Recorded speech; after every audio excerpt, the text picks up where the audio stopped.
So class 11th आज हम करने जा रहे हैं chapter second units and measurement. ठीक है, सबसे पहले हम देखते हैं बेटा फिजिकल क्वांटिटी क्या चीज़ होती है। ठीक है, पहले तो बेटा थोड़ा सा इंट्रोडक्शन इस बात पे ले लो कि मेजरमेंट्स क्या होते हैं, इनकी ज़रूरत क्यों पड़ती है बेटा। अब मान लीजिए आप मार्केट से कोई सामान लेने के लिए गए, ठीक है, तो मार्केट से जब आप सामान लेके आओगे तो वो सामान आप किलो में लेके आओगे या मीटर में लेके आओगे, ठीक है ना। तो आप जब किसी चीज को खरीदते हो, ठीक है, तो उसका डेफिनेटली उसका आप या तो उसका वजन लेते हो, ठीक है, या उसकी लंबाई लेते हो। तो इस तरीके से हम जब किसी चीज को हम देखते हैं, सुनते हैं, तो यानी वहां पे हमें क्या चाहिए होता है, उसको मापने का तरीका, ठीक है ना, उस खास चीज को मापने का तरीका, तोलने का तरीका।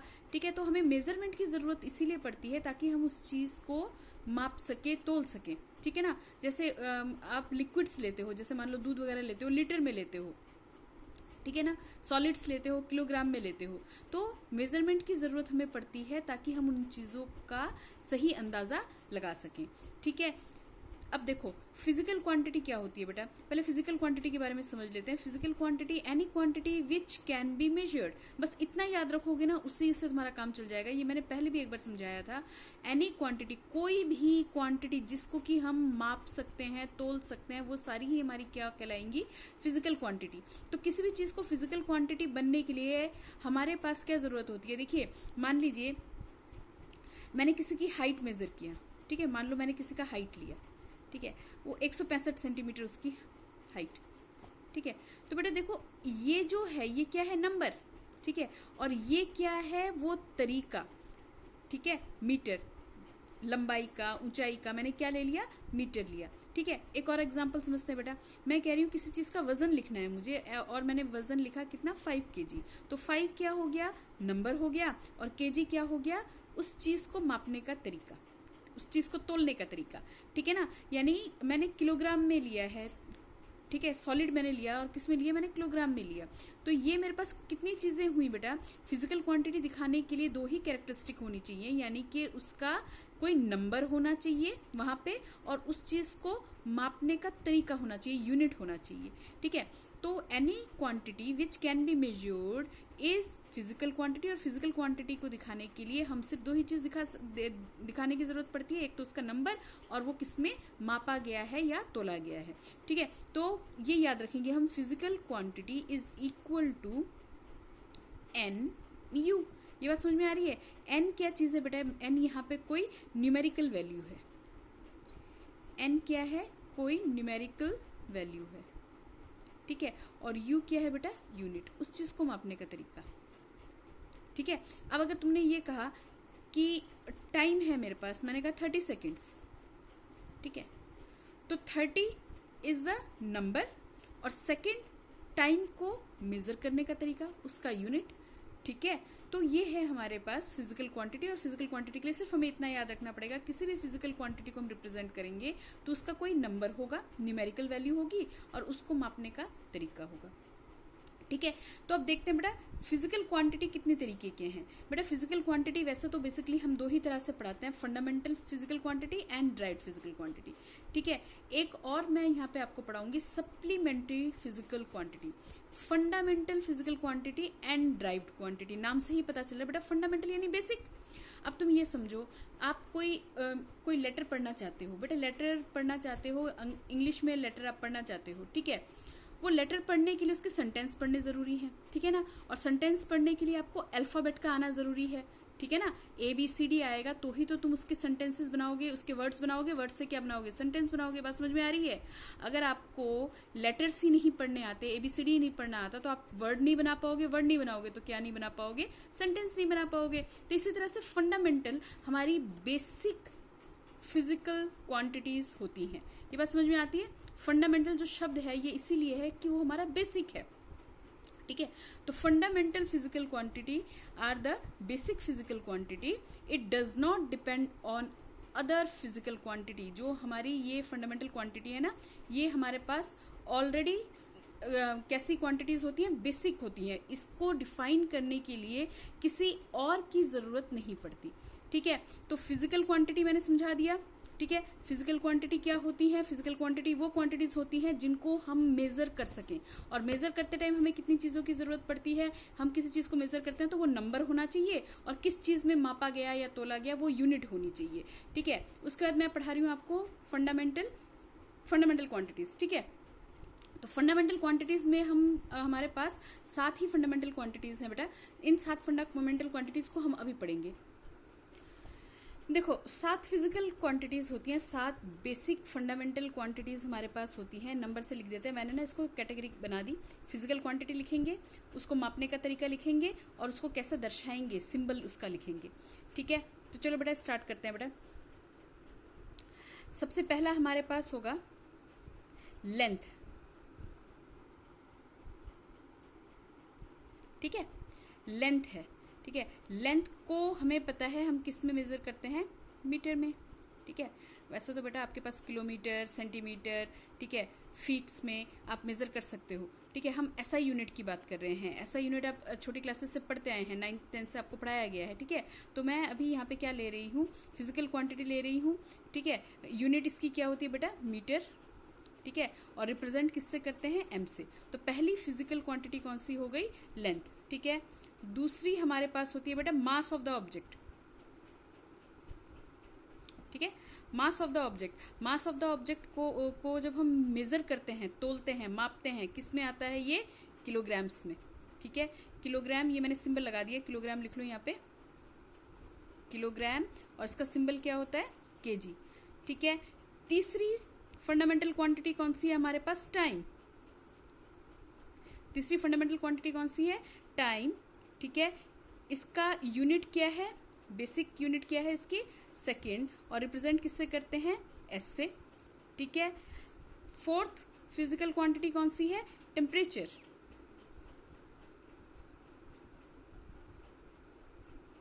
ठीक है। टेम्परेचर को हम केल्विन, यूनिट क्या है इसकी? केल्विन, ठीक है बेटा। डिग्री वगैरह भी है, आगे करवाऊंगी इनको मैं, ठीक है। तो क्योंकि हम एसआई की बात कर रहे हैं तो हमने क्या ले लिया यहाँ पे? केल्विन, और रिप्रेजेंट कैसे करते हैं इसको? के लगा देंगे, ठीक है। फिफ्थ क्वांटिटी हमारे पास क्या है बेटा? Electric current. समझ में आ रहा है ना इतना? इलेक्ट्रिक करंट, ठीक है। यूनिट क्या है? एसआई यूनिट क्या है बेटा? एम्पियर। किससे सिंबलाइज करते हैं इसको? ए से, ठीक है। सिक्स्थ हमारे पास है बेटा ल्यूमिनस इंटेंसिटी।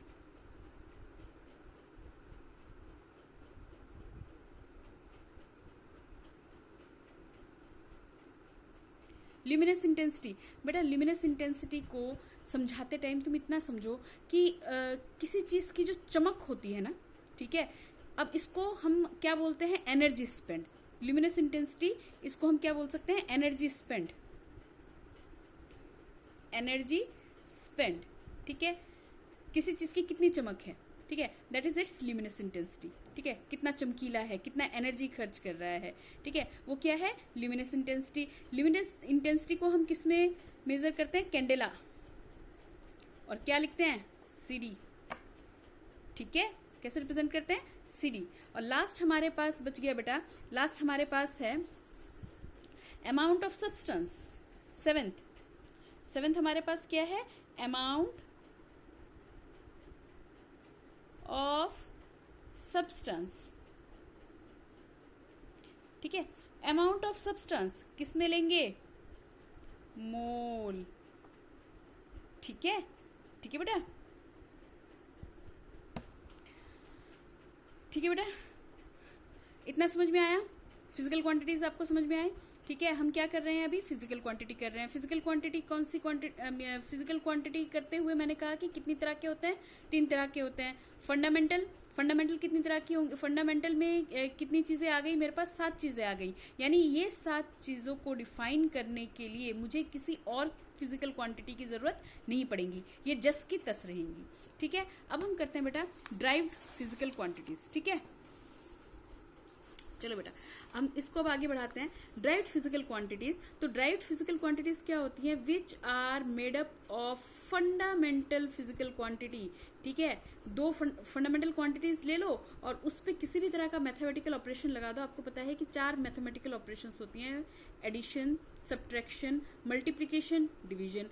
ठीक है, तो इनमें से हम क्या करेंगे, 2 या 2 से ज्यादा फिजिकल क्वांटिटी लेंगे, उनको आपस में मल्टीप्लाई कर देंगे, डिवाइड कर देंगे, जो नया बन के आएगा that is your derived physical quantity. यानी ड्राइव्ड फिजिकल क्वांटिटी वो क्वांटिटीज होती हैं जो फंडामेंटल क्वांटिटी पे किसी तरह का मैथमेटिकल ऑपरेशन, बहुत सिंपल सी बात है, कोई मैथमेटिकल ऑपरेशन याद रखने की जरूरत नहीं है, सिर्फ इतना याद रखो, ड्राइव्ड क्वांटिटी वो क्वांटिटी होती हैं जो 2 या 2 से ज्यादा फंडामेंटल क्वांटिटी का यूज करके आती हूँ। ठीक है, देखो अभी हमने 7 फिजिकल क्वांटिटीज की हैं, 7 फंडामेंटल फिजिकल क्वांटिटीज की हैं। ठीक है, अब ड्राइव्ड क्वांटिटी करेंगे तो मान लीजिए आपकी बुक में भी इसी तरह से दिया होगा, किसी बुक में आप देख लीजिएगा, आपने मान लीजिए लेना है एरिया। ठीक है, एरिया फॉर्मूला क्या लिखते हो तुम, लेंथ इनटू ब्रेड्थ। ठीक है, तो बेटा लेंथ इनटू ब्रेड्थ लिख रहे हो ना, तो लेंथ इनटू ब्रेड्थ, लेंथ को भी किस में मेजर करोगे, मीटर में, ब्रेड्थ को भी किस में मेजर करोगे, मीटर में। क्या आ गया, मीटर का square.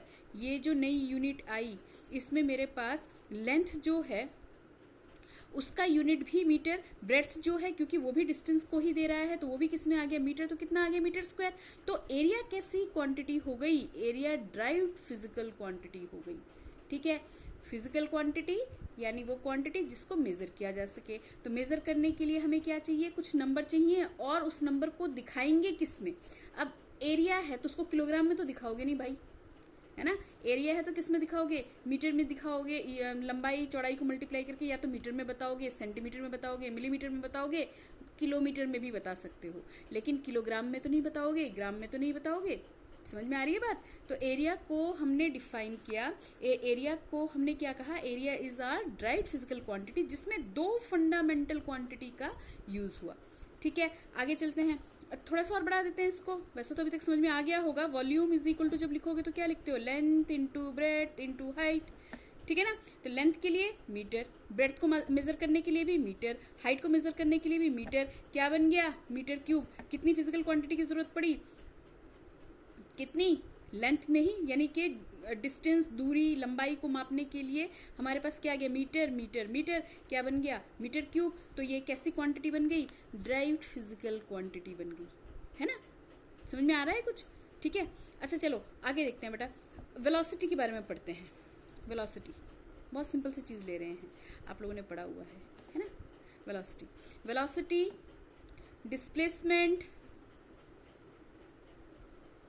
Upon time taken, very good, ये फॉर्मूला होता है ना। डिस्प्लेसमेंट, दूरी को किस में मेजर करोगे भाई, मीटर। टाइम को किस में मेजर करोगे, सेकेंड। क्या यूनिट बन गई इसकी, मीटर पर सेकेंड। कितनी फिजिकल क्वांटिटी की जरूरत हुई, 2, है ना, 2 की जरूरत हुई ना, क्योंकि मीटर जो है वो लेंथ की यूनिट है और सेकंड जो है वो टाइम की यूनिट है। तो 2 फिजिकल क्वांटिटीज को मैंने क्या करवा दिया, डिवाइड करवा दिया। डिवाइड करके जो नया आया that is our derived quantity, derived physical quantity. Is it clear, समझ में आया। एक आधा चीज और कर लेते हैं बेटा, हाँ यहाँ पे कर लेते हैं बेटा, एक्सेलरेशन भी कर लेते हैं। ठीक है, एक्सेलरेशन क्या पढ़ते हो, rate of change of velocity. हम सिंपली फॉर्मूले में क्या लिखते हैं, v/t।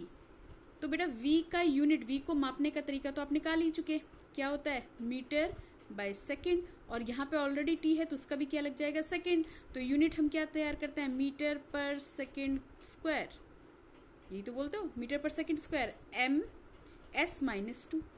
ठीक है, तो ये जो क्वांटिटीज आ रही हैं इन सब में मेरे को किसकी जरूरत पड़ रही है, इन सब में मेरे को फिजिकल क्वांटिटी की जरूरत पड़ रही है, जो कैसी हैं, बेसिक हैं। उन बेसिक क्वांटिटीज को मल्टीप्लाई करके हम क्या बना रहे हैं, ड्राइव्ड फिजिकल क्वांटिटी। इतना क्लियर हो गया। ठीक है, चलो अब बेटा आगे करते हैं हम इसका। एक मैंने आपको बताया था सप्लीमेंट्री, ठीक है ना, थर्ड हम लेंगे सप्लीमेंट्री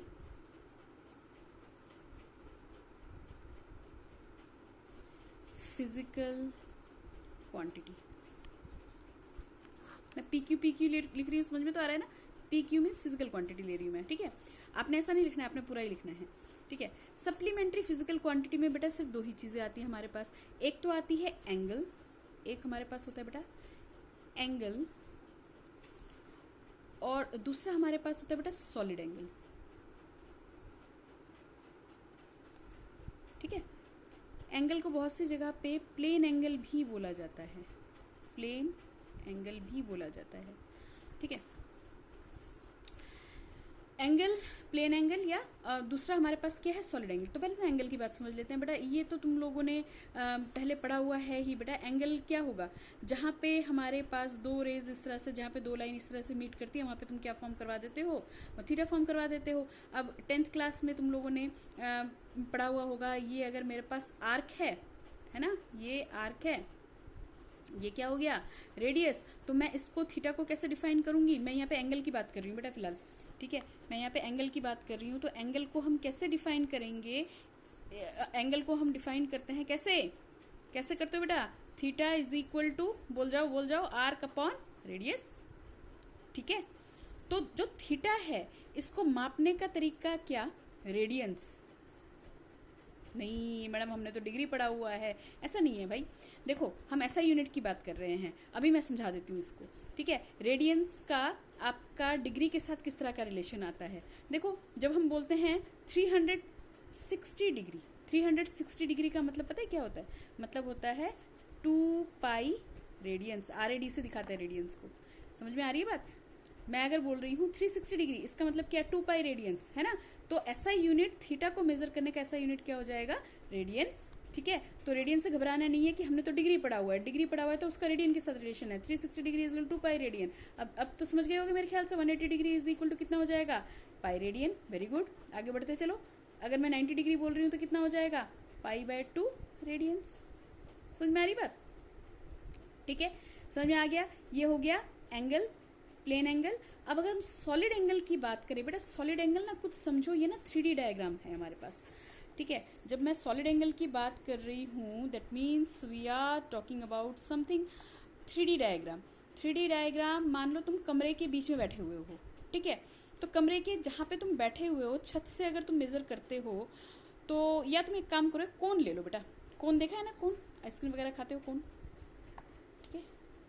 कैनोनिकल शेप आपने देखा हुआ है। ठीक है बेटा, ये जो चीज है ऊपर वाला हिस्सा, ये क्या है आपका एरिया, और ये जो चीज है इसको अगर मैं आर मेंशन कर दूं, यहाँ से आर मेंशन कर दूं, तो सॉलिड एंगल मेरे पास 3D डायग्राम है। यहाँ पे जो एंगल बनाएगा ना, इस कोन पे जो एंगल बनाएगा वो एक्चुअली क्या होगा, 3D होगा। ठीक है, अब देखो 3D का मतलब, इसमें 3 आपको डायरेक्शंस दिख जाएंगी। एरिया में लेंथ और एरिया में मेरे पास ये आ जाएगा, ये आ जाएगा। ठीक है, और ये एरिया का देखो, तुम वॉल्यूम निकालते हो ना, वॉल्यूम क्या करते हो, एरिया इंटू लेंथ करते हो। ठीक है, तो एरिया मेरे पास ये ऊपर वाला सरफेस, ये वाला जो हिस्सा है, ये वाला आपको क्या दे जाएगा, ये वाला दे जाएगा एरिया, और ये क्या दे जाएगा, इसका लेंथ। तो कौन कैसा डायग्राम हो गया, 3D डायग्राम हो गया। ठीक है ना, तो यहाँ पे कुछ ऐसा ही रिजेंबल करता हुआ, इसको कुछ ऐसे ही समझो कि ये जो एंगल यहाँ पे बनाएगा ना, ठीक है, इस एंगल को हम क्या बोलेंगे, सॉलिड एंगल। बेटा इसको हम पढ़ेंगे जब आप 12th क्लास में गॉस लॉ पढ़ने की कोशिश करोगे, तो उस वक्त आपको ये सॉलिड एंगल वहां पे मैं एक बार दोबारा समझाऊंगी। ठीक है, तो फिलहाल इसको इस तरह से लो, ये 3D डायग्राम है, और इसको हम कैसे लिखते हैं, यहाँ पे जब हम थीटा मेजर करते हैं that is A upon R square. A is the area and R is the radius का स्क्वायर। समझ में आया इतना। ठीक है, और इसका जो यूनिट होता है इसे हम बोलते हैं स्टेरेडियन। इसको मापने का तरीका, सॉलिड एंगल को मापने का तरीका स्टेरेडियन। ठीक है बेटा, तो यहाँ पे तो मैंने आज आपका यूनिट खत्म करवा दिया। ठीक है, एक चीज और देख लो, जैसे हम ऐसा यूनिट्स करते हैं, एक छोटी सी चीज और बता देती हूँ बेटा। इसी के अंदर हम ऐसा यूनिट पढ़ रहे थे ना अभी तक। लेंथ के लिए हमने क्या लिया, मीटर। ठीक है, मास के लिए हमने क्या ले लिया, किलोग्राम, और हमने टाइम के लिए क्या ले लिया, सेकंड। ठीक है, बिल्कुल फंडामेंटल है हमारे पास। तो जब इसका हम CGS करेंगे ना, तो मीटर का हमारे पास हो जाएगा सेंटीमीटर, किलोग्राम का हमारे पास हो जाएगा बेटा ग्राम, और सेकंड का, क्योंकि ये बेसिक है, क्या हम इसमें लेंगे, सेकंड। ठीक है, इसी तरीके से FPS देखो, CGS का मतलब सेंटीमीटर का C, ग्राम का G और सेकंड का S। ठीक है, FPS भी एक यूनिट होती है हमारे पास। ऊंचाई के लिए, लंबाई के लिए हम लेते हैं फुट या फीट। ठीक है, फीट्स हम लेते हैं तो ये हमारे पास आ गया, इसके लिए एफ, पी पाउंड्स, पाउंड्स में भी वजन किया जाता है ना, और इसका फिर से फंडामेंटल सेकंड। तो ये एसआई, सीजीएस और एफपीएस। और बेटा एक चीज और बता दूं मैं आपको, ये ना पहले हम पढ़ाते थे यहाँ पे एसआई यूनिट में, ये एम इनिशियल्स की बात कर रही हूँ, एम के एस। तो एसआई यूनिट का जो इतना हिस्सा होता है ना मापने का तरीका, इसी को हम ना एम के एस यूनिट भी बोलते हैं। एसआई यूनिट का इतना सा जो टुकड़ा होता है, मास ये हमारे पास मीटर का एम, किलोग्राम का के और सेकंड का एस। ठीक है, तो यहाँ से तुम्हारे पास एसआई और एमकेएस में हमारे पास वो नहीं है, एमकेएस का ही छोटा सा, एसआई का ही छोटा सा टुकड़ा हमारे पास क्या है, एमकेएस। और सीजीएस में इसका क्या हो जाएगा, इससे छोटा। और ये भी, ये मेजरमेंट करने के हमारे पास अलग अलग तरीके हैं। ठीक है बेटा, आज की क्लास इतनी, कल से हम डायमेंशन स्टार्ट करेंगे।